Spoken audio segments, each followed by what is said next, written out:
be discussing the Walt Disney Company today. So we've written a report on it, which came out last week. And part of the reason for doing the report was because it's trading at 9-year lows. It's underperformed the benchmark, and we just thought we'd have another proper look at it. Part of why it's trading at the lows is it performed quite poorly coming out of the pandemic, which forced its park business to shut down.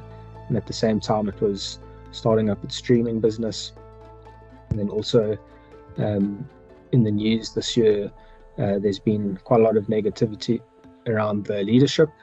There's been some instability with changes at the CEO level, but that's now stabilized with the return of Bob Iger.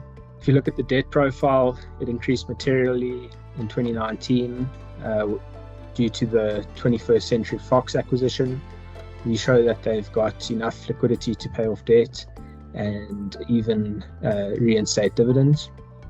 We compare Netflix and Disney and show that Disney's got a much stronger growth profile than Disney. We also show in our report that it's common for Disney to be impacted by US recessions, and that makes sense given that it's very linked to consumer discretion.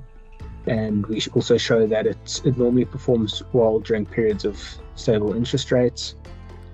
We like Disney, we like it for the following reasons. So they've got a very impressive content library, the leadership stabilized with Bob Iger coming back, and he's going to be there for the next while. We think they've got the ability to increase prices.